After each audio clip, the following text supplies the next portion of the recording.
It was March 3rd, 2024. It was 2 in the morning and the rain was beating hard against the window of my private acoustic analysis studio in London. I was looking at 2 complex spectrograms on the screen of my high-resolution main monitor. The window was covered with 3 layers of black electrical tape. I didn't want anyone, not even a thermal drone, to see the reflection of what I was comparing. On the left channel of my editing software, I had a stolen audio file, extracted from a NASA server the previous week by a hacker group, and labeled only as Critical System Failure 3i Atlas. On the right channel, I had a recording I made myself, illegally and at the risk of treason, on the night of September 18th, 2022. The sound visualized on the screen was not human. It was not music. It was an extremely low frequency, deep and oppressive, a vibration that seemed to come from the center of the earth and made the studio's subwoofers tremble, even at minimum volume. When I pressed the Synchronize Waves button, the impossible happened. The 2 waves aligned with frightening mathematical precision. The peak of one filled exactly the valley of the other. They were not just similar. They were parts of the same transmission, separated by time and space. The problem is that the audio on the left came from a state-of-the-art supercomputer in Houston, Texas. The audio on the right, the one I recorded with my own hands, came from 20 feet, below the centuries-old stone floor of the Royal Crypt in St. George's Chapel at Windsor Castle. I was looking at visual proof that the tomb of the kings of England is not a place of eternal rest. It is an active machine room, and NASA, perhaps unknowingly, just picked up the other end of the line.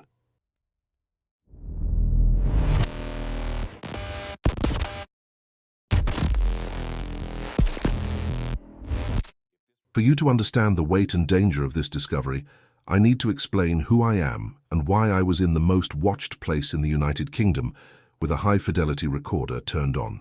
I am a senior specialist in technical surveillance countermeasures, a profession that in the security market we call a sweeper. My job is not to plant bugs, it is to find them. I am hired by corporations, embassies, and high-net-worth individuals to enter meeting rooms and private quarters and ensure there are no hidden microphones, radio transmitters, or cameras. I work as an independent contractor for 3 of the largest private security agencies that provide direct service to the British government. In September 2022, the United Kingdom was in a state of maximum alert. These were the days of preparation for the state funeral of Queen Elizabeth II. Security was at a critical level, something I had never seen in 20 years of my career. The whole world would be watching. Heads of state, kings, and presidents from all countries would be present at the ceremony. The risk of foreign espionage was extremely high. I was hired by a third-party company linked to MI5 to perform a full-spectrum sweep at St. George's Chapel in Windsor. The mission was clear and absolute: ensure total electronic silence in the place where the monarch's body would be lowered into the royal crypt. My routine in those days was exhausting and tense. The chapel is an ancient Gothic building, full of echoes, cold stone, and old wood that creaks on its own. Places like this are technical nightmares for sweeps because the dense architecture creates natural radio shadows and signal reflections. I carried a 60-pound case with cutting-edge equipment, a real-time spectrum analyzer to pick up radio frequencies, and a non-linear junction detector. This second device is fundamental. It serves to find electronics that are turned off or out of battery. It emits a microwave signal, and if there is any semiconductor or diode nearby, the signal returns modified. I spent 12 hours sweeping every inch of the choir stalls, the high altar, and the side aisles. Everything was clean. Everything was silent as a tomb should be. Until at the end of the shift I went down to the access area for the catafalque lift, the mechanical entrance to the royal crypt. It was almost midnight on September 18th. The chapel was empty and plunged into a respectful gloom, except for 2 guards from the Diplomatic Protection Division standing motionless at the north door, far from where I was. I was alone, kneeling near the rectangular opening in the black and white marble floor, where the coffin would descend the next day. The silence there was heavy, historic, almost a physical pressure on the ears. I turned on my spectrum analyzer for a final background noise check, just to follow protocol. The graph on the screen should show a flat green line, indicating a total absence of transmissions or interference. But the line was not flat. There was a rhythmic and constant elevation in the 17 Hz range. This is classified as infrasound, a frequency that sits on the threshold of human hearing, but that the body feels as discomfort or fear. It was an extremely powerful standing wave. I pointed my directional antenna at the stone walls, looking for some forgotten old electrical transformer or poorly insulated wiring behind the wooden panels. The signal got weaker. I pointed at the vaulted ceiling. Nothing. Then, guided by a technical instinct, I pointed the antenna directly down, at the floor, aiming at the dark void of the crypt. The signal spiked violently. My device's screen changed from green to red in an instant. The source of that frequency was not a spy microphone or a forgotten cell phone. It was something massive, operating with gigantic voltage, coming from deep below the level where the lead coffins are deposited. It was not the sound of decomposition, nor the silence of death. It was the unmistakable sound of operation. It sounded like a digital breath, a heavy data processing cycle repeating every exact 4 seconds. The stone floor vibrated microscopically in sympathy with that rhythm. I knew I was violating every rule, but technical curiosity overcame fear. I connected my high-fidelity audio recorder to the analyzer's auxiliary output and captured 3 minutes of that raw sound. I told myself I needed the proof to show the head of security that there was a serious electrical problem underground that could affect the TV transmission. Not 15 minutes had passed when my supervisor, a man named Arthur, appeared coming from the shadows of the ambulatory to check progress. Arthur was a military intelligence veteran, a man who never smiled and spoke little. I showed him the oscillating graph on my device, but out of a survival instinct I cannot explain. I did not mention that I had made a recording. I only said that I was detecting a strong magnetic anomaly coming from underground, possibly an old generator or a drainage pump not shown on the blueprints, and that this could cause interference in the BBC. Microphones the next day. I expected him to call maintenance or castle engineering. Instead, his reaction was cold and immediate. The color drained from his face, leaving him pale under the dim light of the chapel. He looked fixedly at the crypt hole, then at my equipment and finally at me. His look changed from professional colleague to a veiled threat. He said with a very low and firm voice that it was just the harmonic vibration of the London Underground system, even though any Londoner knows there are no subway lines passing under that hill in Windsor. He ordered me to turn off my equipment immediately, mark the area as clean in the report, and leave the building. He didn't let me finish the sweep of the east sector. I was physically escorted to the staff side exit. Before releasing me into the courtyard, he demanded and confiscated the main memory card of my spectrum analyzer. He said it was standard national security procedure to retain all raw data collected in the presence, even if future, of the monarch's body. I handed over the card without arguing, keeping a neutral expression.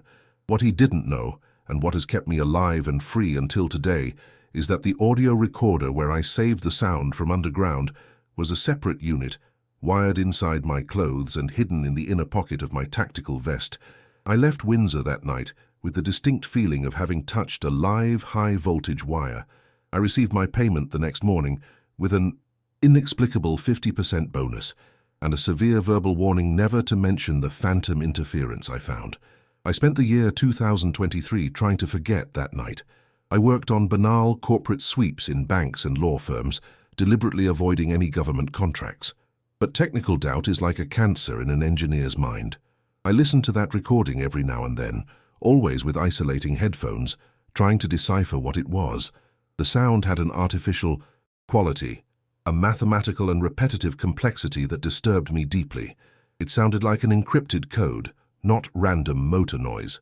Then, in February 2024, the story of 3i Atlas began to circulate in the data leak forums I monitor professionally on the dark web. A hacker group claimed to have intercepted the telemetry of NASA's new biological supercomputer during a critical operation failure. They posted the raw audio file of the error as proof of the hack, downloaded the file out of pure technical curiosity to test my new audio decomposition software and see if it was real or fake. The moment I heard the NASA file for the first time, my stomach turned and I tasted metal in my mouth. It was the same timbre, the same deep 17 Hz oscillation, the same heavy digital breath. But there was a subtle difference. The NASA sound was slightly higher pitched, faster, and more urgent, like a question being asked repeatedly. The sound I recorded at Windsor was deeper, slower, and constant, like an answer or a standby signal. I put both files into my multi-channel editing software. When I aligned the timings and superimposed the frequencies, I discovered the terrifying truth. They fit perfectly, like a complex key entering a lock.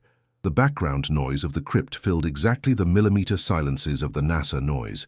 They formed a binary dialogue. The technical and historical implication of this is devastating. If two devices emit signals that complete and intertwine so perfectly, the logical conclusion is that they were designed by the same engineer, or that one is the direct extension of the other. NASA announced 3i Atlas to the world as a new, revolutionary technology created from scratch. But the sound it makes is identical and complementary to what a machine, which has been buried for centuries under a medieval castle in England, is doing in the dark. This means that Atlas is not an invention. It is a discovery, or a recovery, or worse, a remote activation. What is beneath Windsor is not just a sacred cemetery of kings and queens. The Crypt is an elaborate facade. The true purpose of that location, protected by the most loyal guard in the world, is to hide, protect, or contain ancient hardware that emits a constant operating signature.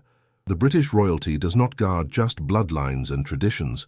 They are the physical guardians, the jailers, of a technology that was in standby mode, hibernating, until humanity built something capable of waking it up. Since I made this connection, I started noticing strange flaws in my own personal security. My phone started echoing on calls, and the battery drains very fast. A telephone maintenance van, without company identification plates, was parked in front of my building for 3 days in a row, without anyone getting out of it to work. I knew that by downloading the NASA file on the dark web, I might have triggered some passive tracking algorithm. But the real danger came from the connection I made in my head and in my files. If they monitor data traffic, looking for who has the NASA file, and they know I was at Windsor with recording equipment, it is only a matter of time before they cross-reference the data and knock on my door. I spent the last week isolated, analyzing the sound wave modulation day and night. I am not a cryptographer, I am a sound engineer. But patterns are universal in any language or code. The NASA sound, the Atlas, sends bursts of complex data, short and fast, and then goes silent for milliseconds as if it were listening. The Windsor sound is a continuous carrier signal, a stabilization frequency that serves as a base. My theory, based only on the physics of sound, is that Atlas cannot process what it needs to process without connecting to this ancient source. It is as if NASA had built a modern terminal, a state-of-the-art screen and keyboard, but the central processor, the true mainframe, has been buried, in England since the Middle Ages or perhaps much earlier. What we call the Atlas failure in the leaked reports was, in fact, the exact moment the connection was established. The new machine found the old machine. The digital handshake happened. What scares me is not the technology itself, but what that machine does to those nearby. The 17 Hz rhythm is known in psychoacoustics for inducing irrational fear, reverence, and submission in the human brain. It is theoretically used in sonic weapons to disperse crowds. Having such a machine operating perpetually under the most sacred site of the British monarchy suggests that their power, the aura of divinity, does not come from God. It comes from the transmitter in the basement. I am recording this script from a secure location, far from my apartment in London. I destroyed the original digital hard drives with a hammer and acid, but I made analog copies of the recordings on reel-to-reel magnetic tape and sent them by regular mail to 3 trusted contacts in countries that do not have extradition treaties with the United Kingdom.